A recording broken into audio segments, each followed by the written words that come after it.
ఇవాళ మహబూబ్ నగర్ లో ప్రధాని మోడీ పర్యటించనున్నారు. మధ్యాహ్నం 1:30 మోడీ శంషాబాద్ రానున్నారు. మధ్యాహ్నం 2:05 మహబూబ్ నగర్ కు చేరుకుంటారు. ఇవాళ మహబూబ్ నగర్ లో నిర్వహించనున్న బీజేపీ సమరభేరి సభలో మోడీ ప్రసంగించనున్నారు. అక్కడి నుంచి తెలంగాణలో ఎన్నికల శంఖారావాన్ని పూరించనున్నారు మోడీ. అయితే సాయంత్రం 4:45 తిరిగి ఢిల్లీకి ప్రయాణమవుతారు.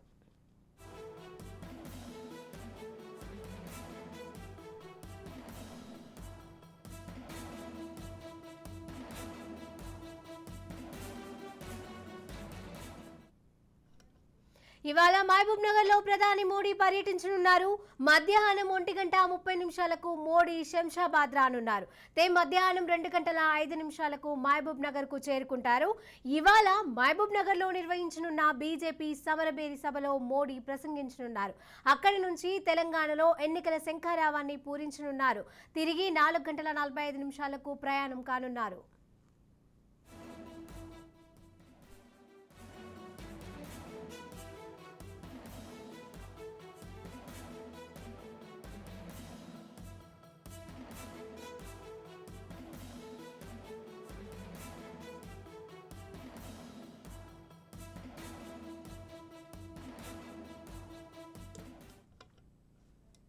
ఇవాళ మహబూబ్ నగర్ లో ప్రధాని మోడీ పర్యటించనున్నారు. మధ్యాహ్నం 1:30 మోడీ శంషాబాద్ రానున్నారు. మధ్యాహ్నం 2:05 మహబూబ్ నగర్ కు చేరుకుంటారు మోడీ. ఇవాళ మహబూబ్ నగర్ లో నిర్వహించనున్న బీజేపీ సమరభేరి సభలో మోడీ ప్రసంగించనున్నారు. అక్కడి నుంచి తెలంగాణలో ఎన్నికల శంఖారావాన్ని పూరించనున్నారు మోడీ. అయితే ఢిల్లీకి తిరుగు ప్రయాణం 4:45 చేరుకుంటారు.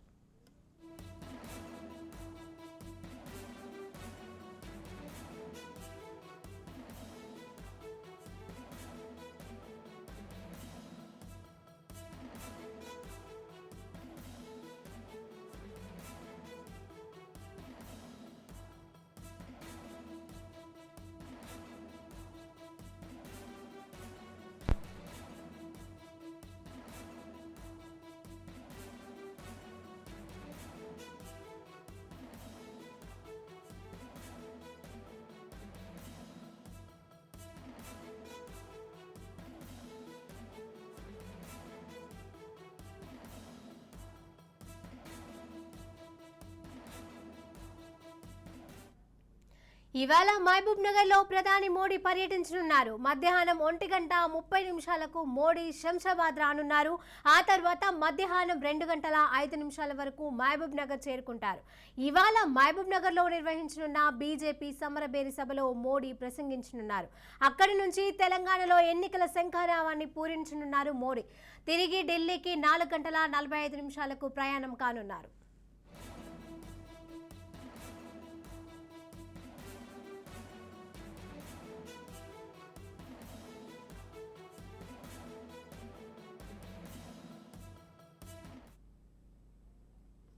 ఇవాళ మహబూబ్ నగర్ లో ప్రధాని మోడీ పర్యటించనున్నారు.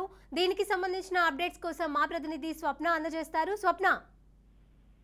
శిరీష, మరికొద్ది సేపట్లో ప్రధాని మోదీ శంషాబాద్ విమానాశ్రయం రానున్నారు. శంషాబాద్ విమానాశ్రయంలో మిగతా నాయకులందరూ కూడా ఆల్రెడీ అక్కడ మహబూబ్ నగర్ వెళ్లిన నేపథ్యంలో విజయశాంతి ప్రత్యేకంగా ఆహ్వానించబోతుంది. ఆ తర్వాత 1:35 శంషాబాద్ విమానాశ్రయం నుండి హెలికాప్టర్ లో మహబూబ్ నగర్ కి మోడీ వస్తారు. మధ్యాహ్నం 2 గంటలకు పాలమూరుకు ప్రధాని చేరుకుంటారు. 2:15 నుంచి 2:50 వరకు పలు అభివృద్ధి పనుల్లో ప్రారంభోత్సవాలు, శంకుస్థాపనలు చేస్తారు. మధ్యాహ్నం 3 గంటలకు ఆయన సభాస్థలికి చేరుకుంటారు. సాయంత్రం 4 గంటల వరకు పాలమూరు ప్రజా గర్జన పేరుతోటి బీజేపీ నిర్వహించిన భారీ బహిరంగ సభలో ఆయన పాల్గొంటారు. అనంతరం 4:45కి శంషాబాద్ చేరుకొని అక్కడి నుంచి ఢిల్లీ వెళ్ళబోతున్నారు. ఇది ప్రధాని మోడీ టూర్ కి సంబంధించిన షెడ్యూల్. ఇక అయితే ప్రధాని మోడీ ఏ విషయాల మీద మాట్లాడబోతున్నారంటే, ఏపీ తెలంగాణ మధ్య కృష్ణా జలాల పంపిణీకి సంబంధించి ట్రిబ్యునల్ ఏర్పాటు చేయబోతున్నట్టు మోడీ ప్రకటించే అవకాశం అయితే మనకు కనిపిస్తుంది. అదేవిధంగా 13,500 కోట్లకు పైగా అభివృద్ధి పనులకు శంకుస్థాపన చేయబోతున్నారు. వీటికి సంబంధించినటువంటి ప్రారంభోత్సవ కార్యక్రమాలు ఉన్నాయి. అదేవిధంగా రోడ్డు, రైలు, పెట్రోలియం, నేచురల్ గ్యాస్, ఉన్నత విద్య, ఈ వివిధ రంగాల్లో ఎలాంటి అభివృద్ధి పనులు చేశాము, ఇప్పటి వరకు చేసినవి చెప్తారు. ఇక చేయబోయే వాటికి సంబంధించినటువంటి శంకుస్థాపన కార్యక్రమం ఉంది. ఇక నాగపూర్ విజయవాడ ఎకానమిక్ కారిడార్ కి సంబంధించినటువంటి ప్రాజెక్ట్ పనులు ఉన్నాయి. వాటికి సంబంధించిన శంకుస్థాపన కూడా ఉంది. ఇక 6,400 కోట్ల వ్యయంతో నిర్మించనున్న 108 కిలోమీటర్ల వరంగల్ టు ఖమ్మం సెక్షన్ లో ఉన్న ఫైర్ లైన్ ఉంది కదా, దానికి సంబంధించి 90 కిలోమీటర్లు, అదేవిధంగా ఖమ్మం విజయవాడ 4 లైన్, వీటికి సంబంధించినటువంటి ప్రారంభోత్సవ పనులను కూడా మోదీ ప్రారంభించబోతున్నారు. అదేవిధంగా ఓవరాల్ గా చూసుకుంటే 500 కోట్లతో జకర్ కృష్ణ మధ్య 37 కిలోమీటర్ నిర్మించిన కొత్త రైల్వేలోను, అదేవిధంగా కాచిగూడ రాయచూరు మధ్యలో ఉన్నటువంటి రైల్వే సర్వీసెస్ కూడా పచ్చి జెండా ఊపి ప్రారంభించబోతున్నారు. సో మొత్తానికైతే school of economics, school of mathematics, school of management, ఇలాంటి అనేక విషయాలకు సంబంధించినటువంటి ప్రారంభోత్సవ కార్యక్రమాలు ఉన్నాయి. ఇక ప్రధాని మోదీ ఎక్స్ ద్వారా ఇప్పటికే చెప్పింది ఏంటంటే, టిఆర్ఎస్ గవర్నమెంట్ ని ప్రజలు అస్సలు నమ్మట్లేదు, ఇది ప్రజా ప్రభుత్వం కాదు, కేవలం కుటుంబ పాలన. ఇటు కాంగ్రెస్ ని, అటు బీఆర్ఎస్ ని, ఈ రెండింటిని కూడా టార్గెట్ చేస్తూ గట్టిగా ఈసారి ప్రధాని మోదీ మాట్లాడబోతున్నారు చెప్తుంది. అండ్ ఇప్పటి వరకు చేసినటువంటి అభివృద్ధి పనులేంటి, ఎన్ని నిధులు ఇచ్చారు, ఎందుకంటే కేంద్రం అసలు తెలంగాణను పట్టించుకోవట్లేదని చెప్తున్న నేపథ్యంలో కేంద్రం తెలంగాణకు ఎన్ని నిధులు ఇచ్చింది, లేదా అభివృద్ధి కార్యక్రమాలకు సంబంధించినటువంటి డబ్బులు ఏ విధంగా యూటిలైజ్ చేసుకోవడంలో కేసీఆర్ సర్కార్ విఫలమైంది, ఇలాంటి విషయాల మీద బీఆర్ఎస్ వ్యతిరేకంగా మాట్లాడబోతుంది. ఎందుకంటే ఓవైపు కాంగ్రెస్, బీఆర్ఎస్, బీజేపీ రెండు ఒకటే అంటున్నారు కాబట్టి బీఆర్ఎస్ బీజేపీ వేరు వేరు అని చెప్పడానికి, అండ్ బీఆర్ఎస్ కి మేమే ప్రత్యామ్నాయం బీజేపీ చెప్పడానికి, ఎట్ ద సేమ్ టైం బీజేపీలో ఒక కొత్త జోష్ నింపడానికి. ఎందుకంటే పోవడమే కానీ రావడం లేదు అని, రాకలు లేవు అని ఒక విమర్శ వస్తున్న నేపథ్యంలో అలా కాదు, ప్రధాని మోదీ ముఖ్యంగా ఢిల్లీ ముఖ్య నాయకులంతా కూడా ఇక్కడ తెలంగాణ మీద ఫోకస్ చేశారు. ఎందుకంటే త్వరలో అమిత్ షా రాబోతున్నారు కాబట్టి ఢిల్లీ చూపు తెలంగాణ మీద ఉంది, తెలంగాణలో బీజేపీ బీఆర్ఎస్ కు ప్రత్యామ్నాయంగా ఉంటుంది. సో ఇది జనాల్లోకి తీసుకెళ్లేటువంటి ప్రయత్నం అయితే ప్రధాని మోదీ చేయబోతున్నారు. అలాగే స్వప్న, అక్కడ చూస్తుంటే భారీ ఏర్పాట్లు అయితే జరుగుతున్నాయి. అక్కడ పోలీసులు ఎటువంటి చర్యలు చేపట్టారు భద్రతా విషయంపై? శిరీష, పిఎం భద్రతకు సంబంధించి మనకు తెలుసు పకడ్బందీ కార్యక్రమాలు ఉంటాయి. డైరెక్ట్ పిఎం సెక్యూరిటీయే ఇవన్నీ కూడా చూసేసుకుంటుంది. ఇప్పటికే లక్షల్లో అక్కడికి బహిరంగ సభకు ప్రజలు వస్తారనే నేపథ్యంలో ఇటు కార్యకర్తలు కానీ, అటు ముఖ్య నాయకులు కానీ ఆల్రెడీ ఇప్పటికే పాలమూరుకి వెళ్ళిపోయారు. అక్కడ ఏర్పాట్లలో నిమగ్నమై ఉన్నారు. ప్రధాని మోదీ ఒకసారి వచ్చిన తర్వాత భద్రతా ఏర్పాట్లకు సంబంధించి అయితే హై సెక్యూరిటీ అలర్ట్ ఉంటుంది. అండ్ ఇప్పటికే మీడియా వాళ్ళకి సంబంధించి కానీ, లేదా పాసెస్ ఉండి ముందుకు వెళ్ళడానికి, గ్యాలరీలో కూర్చోవడానికి ఉన్నటువంటి ఏర్పాట్లన్నీ చేశారు. సాధారణంగా ఎవరైతే వచ్చేటువంటి సాధారణ ప్రజలు ఉంటారో లేదా కార్యకర్తలు ఉంటారో వారికి సంబంధించినటువంటి బారికేడ్లను కానీ, రావడానికి వెళ్ళడానికి ఉన్నటువంటి ఏర్పాట్లను కానీ ఇప్పటికే ఆల్రెడీ కిషన్ రెడ్డితో ముఖ్య నాయకులంతా అక్కడే ఉన్నారు కాబట్టి ఆ ఏర్పాట్లలో నిమగ్నమయ్యారా. అండ్ పిఎం భద్రతకు సంబంధించి తెలుసు, భద్రతకు సంబంధించిన హై సెక్యూరిటీ అలర్ట్ ఉంది కాబట్టి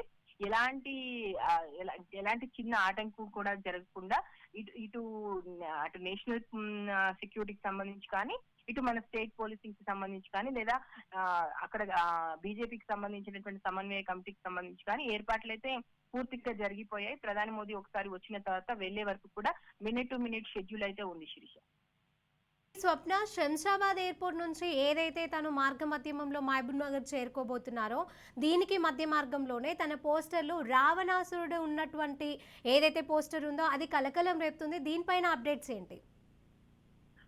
పోస్టర్ కి సంబంధించి అంటే మోదీకి వ్యతిరేకంగా వస్తున్నటువంటి క్రమంలో ఇలాంటి పోస్టులు వేయడం, ఎందుకంటే ఇంతకుముందు మనం ఏపీలో కూడా చూసుకున్నాము, ప్రధాని మోదీ వచ్చినటువంటి క్రమంలో వ్యతిరేకంగా పోస్టర్స్ అక్కడ కూడా కనిపించాయి, అది కూడా పెద్ద కలకాలం సృష్టించింది.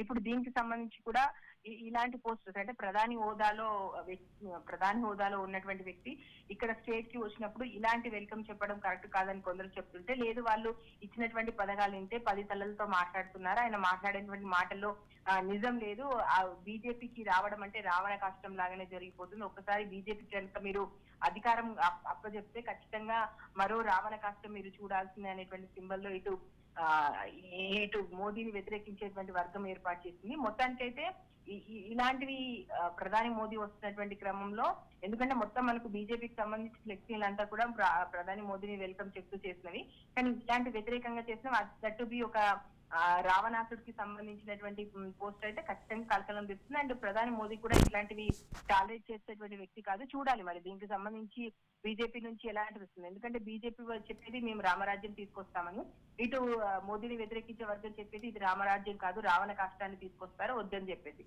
సో ఇంకా ఈ మాటలో అయితే ఇప్పటికే హీట్ పెరిగిపోయింది. ఇంకా ఇంకా ఎలాంటివి జరుగుతాయి అనేది మనం ఒకసారి ప్రధాని మోదీ వచ్చిన తర్వాత ఆయన స్పీచ్ విన్న తర్వాత ఇంకా హీట్ ఇంకెక్కువ పెరిగేటువంటి అవకాశం మనకు అనిపిస్తుంది Sirisha. Right, thank you Swapna.